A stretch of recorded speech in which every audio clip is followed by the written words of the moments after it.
The road linking the presidential villa to the appeal court, venue of the 2023 presidential election petition court, is cordoned off by security officials. A few meters from the security barrier, dozens of supporters of President Bola Tinubu converge, singing and dancing in anticipation of what they believe will be a favorable judgment.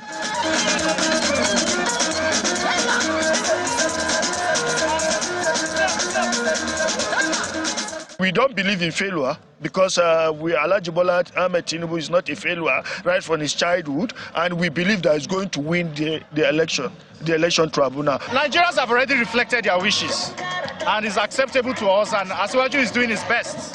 So we're not expecting anything different, to be honest. And the judiciary, they know this because the facts speak for themselves.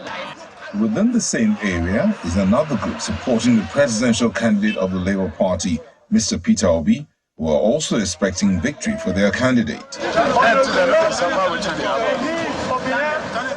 Any judgment released by the Court of Appeal to the Nigerian people that does not disqualify Asiwaju Ahmed Bola Tinubu as president-elect, we are rejecting it. The outcome of the judgment should reflect the will of the people, because any attempt to subvert the will of people today must be met with stiff resistance from Nigerian youth.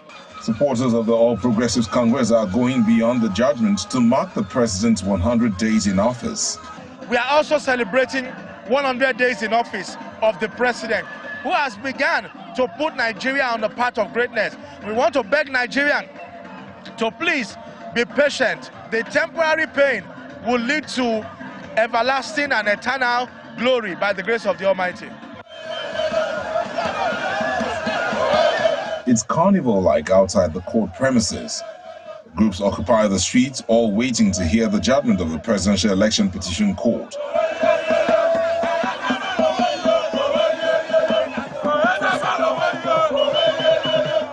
While the expectations are high from supporters of the various parties to the petitioned, some amongst them advise supporters and their principals to show sportsmanship irrespective of how the judgment turns out.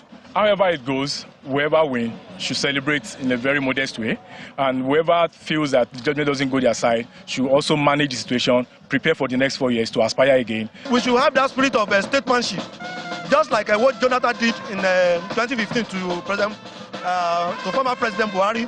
By accepting the defeat, let us learn to accept defeat. We have already embraced liberal democracy in this country, and we must allow that liberal democracy to thrive in Nigeria. In the last 3 months, many Nigerians have waited with anticipation to see what the final outcome of the Election Petition Tribunal would be, as the parties that are not satisfied with the judgment will still have the opportunity to plead their case before the Supreme Court.